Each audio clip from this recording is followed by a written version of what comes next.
ఆసరా pension వృద్ధులకు దివ్యాంగులకు ఇవ్వరా? కొత్త దరఖాస్తుదారుల నిరీక్షణ. ఆసరా పింఛన్ల కోసం లబ్ధిదారులు దరఖాస్తు చేసుకుని ఏళ్లు గడుస్తున్నా ప్రభుత్వం మంజూరు చేయడం లేదు. వృద్ధులు, వికలాంగులు, వితంతువుల పింఛన్ల కోసం ఇప్పటికే జిల్లాల్లో వేలాది మంది దరఖాస్తు చేసుకుని ఉన్నారు. అర్హులైన లబ్ధిదారులకు కొత్తవి మంజూరు చేయడంలో ప్రభుత్వం నిర్లక్ష్యం చేస్తుందనే ఆరోపణలు వ్యక్తమవుతున్నాయి. మరోవైపు కాంగ్రెస్ ప్రభుత్వం ఎన్నికల ముందు వికలాంగులకు 6,000, వృద్ధులు, వితంతువులకు 4,000 రూపాయల వరకు పింఛన్ను పెంపు చేస్తామని హామీ ఇచ్చి అధికారంలోకి వచ్చి ఏడాది గడిచిపోయినా ఇంతవరకు పెంచలేదనే బాధితులు ఆరోపిస్తూ ఉన్నారు.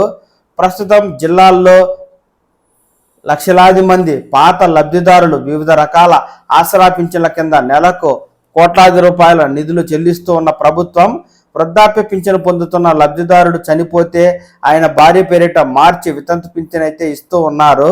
మిగతా దరఖాస్తుదారులకు ఏళ్లు గడుస్తున్నా పింఛన్ ఇవ్వడం లేదు. 3 ఏళ్ల క్రితం దరఖాస్తు చేశా, నాకు 2018లో పక్షవాతం వచ్చింది. సదరం ధృవీకరణ పత్రం తీసుకుని 2022లో ఆసరా పింఛన్ మంజూరుకు దరఖాస్తు చేసుకున్నాను. ప్రభుత్వ వైద్యులు ఇచ్చిన సదరం ధృవీకరణ పత్రంలో 82% వైకల్యం ఉంది. ఇప్పటికీ ఆసరా పింఛన్ మంజూరు చేయడం లేదు అంటూ ఆడేపు రమేష్ ఎల్ఐసి కాలనీ మంచిర్యాల నుంచి ఆవేదన వ్యక్తం చేస్తూ ఉండగా, హామీ అమలు చేయాలి అంటూ కాంగ్రెస్ ప్రభుత్వం అసెంబ్లీ ఎన్నికల ముందు ఇచ్చిన హామీని వెంటనే అమలు చేయాలి.